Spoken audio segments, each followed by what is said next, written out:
Everyone, I am Dr. Muhammad Shoaib Khan, PhD Anatomy from University Pukra, Malaysia, and currently I am working as a lecturer in Gomal University, DI Khan, Pakistan. Today my presentation title is Pre-Cryopreservation Cytotoxicity Assessment of Alpha-Helix Antarctic Yeast-Oriented Antifreeze Peptide using M. clone 1118C cell.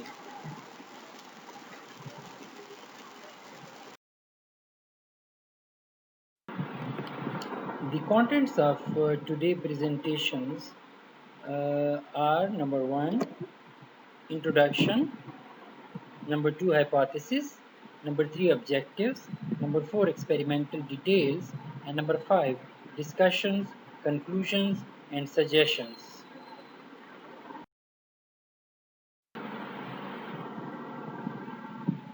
Introduction.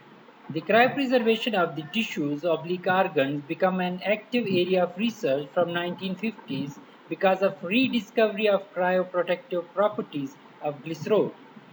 Recent technical advancements in cryobiology has opened up many doors by various options for icing tissues, gametes, and embryos.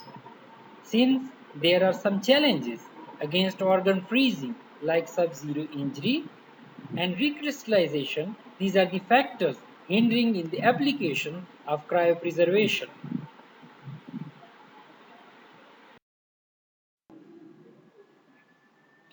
Mechanism of action of antifreeze proteins and peptides.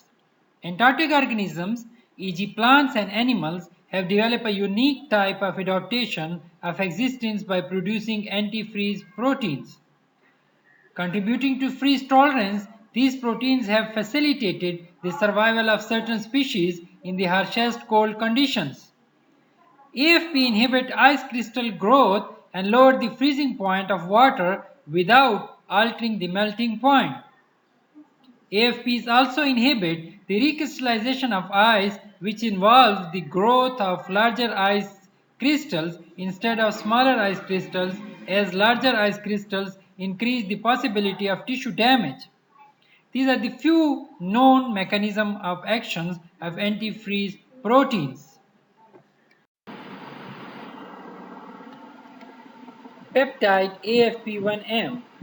Numerous peptide fragments were designed up till now based on those sequential strings native to AFP that showed a helical secondary structure. The extent of structure helicity is different in different peptides and are proportional to their antifreeze activities. In recognition of the simple structure of peptides, it offers many advantages over large proteins, e.g., a larger protein-based antifreeze molecule enhances the tolerance capacity in the sub-zero conditions. In the current studies, we have reported a novel cryomedium containing AFP1M isolated from their native protein for evaluation by cells and later skin graft.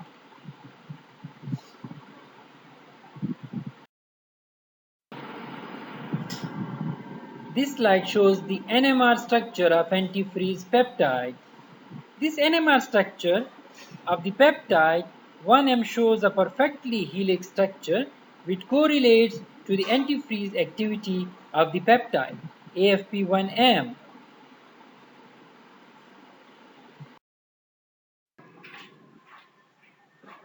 The hypothesis of this study was that antifreeze peptide can be non-toxic and more effective than the other freezing agents to preserve the tissue with minimal detrimental effects on the microstructure and the viability.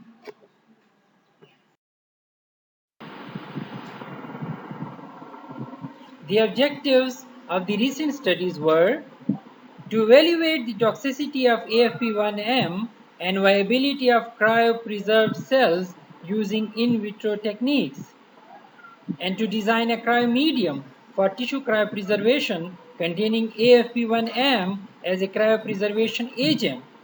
As this study was a part of our objective of tissue cryopreservation, which contains the cytotoxicity, cell viability, and DNA damage.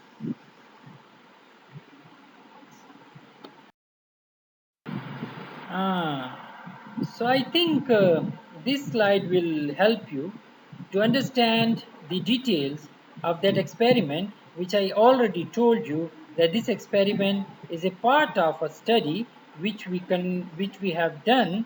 The first step was to determine the cytotoxicity. The second step was the cell viability. One of my reviewer got confused when she was reviewing my paper on cell viability. So cell viability is the second phase of the study in which we cryopreserve the cells by using antifreeze peptides. And the third one is the DNA damage quantification. We quantify the cell damage by DNA damage quantification. So this was also helpful to determine that how much the cells were damaged during the cryopreservation process.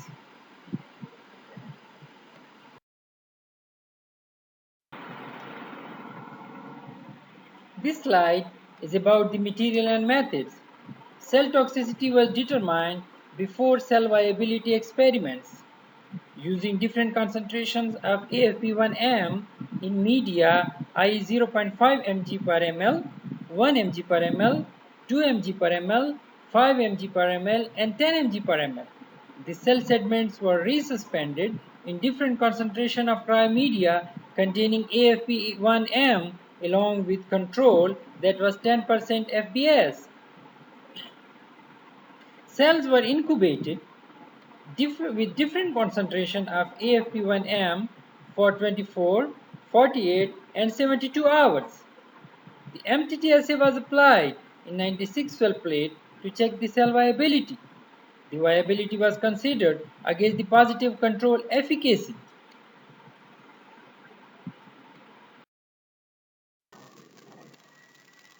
Results.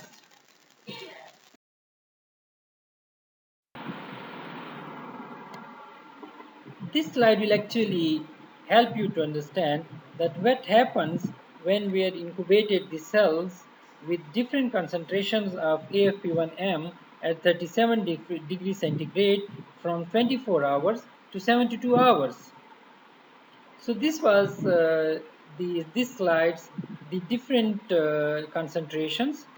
The 10 mg, the growth of the cells was little suppressed as compared to the 5 mg per ml. And there was significant difference recorded using one-way ANOVA among the different concentrations.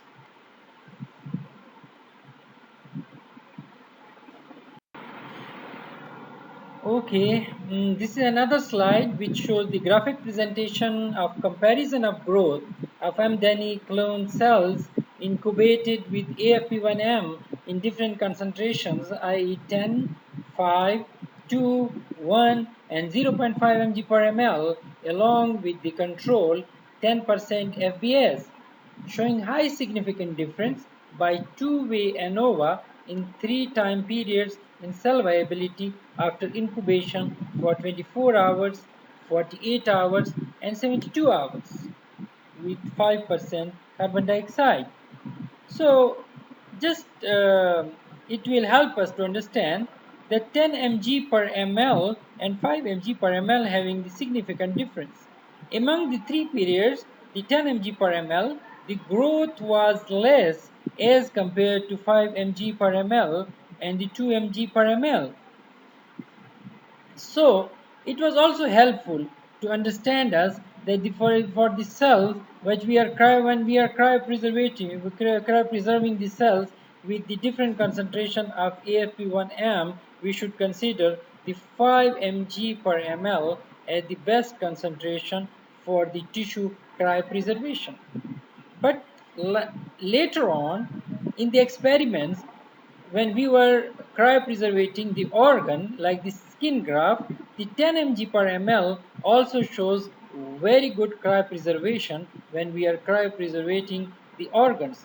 And we have reported in our 2 publications that the cryopreservation with 5 mg per ml and 10 mg per ml was a terrific, and the grafting was done, and it was like a successful experiment when we used the higher concentration of AFP1M. But in the tissue, when we are cryopreservating the cells, we recommend the 5 mg per ml in our studies.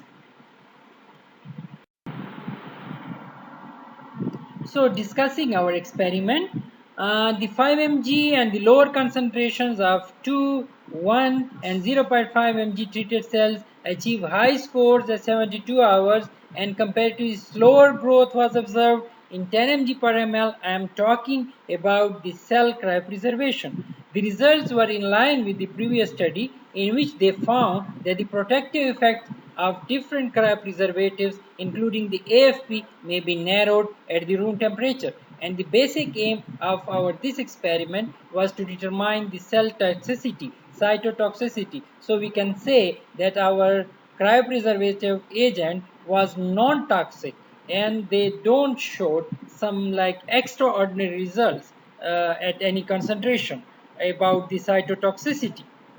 So in the further studies, I also told you in the previous slide that we use both 10 and 5 mg, one in the ml per mg AFP1M, and treated cell, they received the, after cryopreservation, they achieved the comparatively a higher percentage of cell viability than the lower concentrations, i.e. 2, 1 and 0.5 mg per ml, and the controls at minus 10 and minus 20 degrees centigrade. I am talking now about the cell viability experiment. So just these are little glimpse of our all in vitro studies experiment. That's why just I put it that the when we done the in vitro, the result was something like that. So these trends were quite consistent with the recent studies. These are published before our studies, and that was reported by Lee et al. In his few publications in 2015 and 16, that that high doses of AFP, and he used about the 40 mg per ml of AFP, and he found that these were effective in the cryopreservation of immature oocytes and embryos of mice.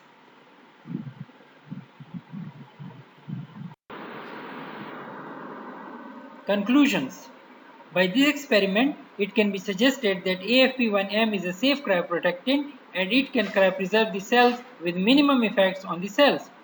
Tissue preservation using relatively higher AFP1M concentration, i.e. 5 mg per ml, gave better preservation results with lesser cytotoxic effect in comparison with other used concentrations.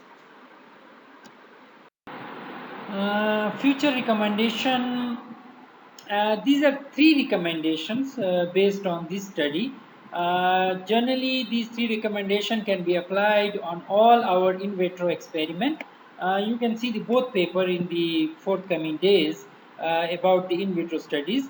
The first recommendation is there is still a necessity to conduct further research to study the mechanism of action inside the cells and the tissue, especially via binding properties of peptides to the cells and tissue during cryopreservation. The optimization of cryomedia containing AFP1M or the other proteins or peptide can be beneficial in implementing the in vitro studies and embryo freezing at temperature up to minus 20 for short-term cryopreservation, but it needs further optimization using different cells and tissues. The application of AFP1M in clinical medicine required further in vivo research work concerning different effects, including sub-zero injury and post-transplantation effects and aspects.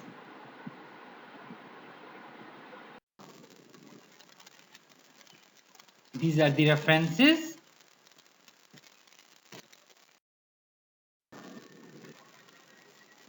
Some more references.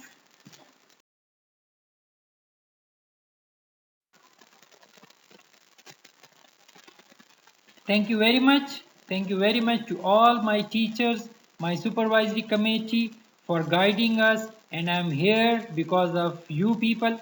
And thank you very much, Pakistan. Also, terima kasih from UPM Malaysia, and thank you very much to Cryobiology. They are always publishing our research and also giving a good platform like Cryo 2020. And thank you very much to the Cryo 2020 administration. Thank you very much again.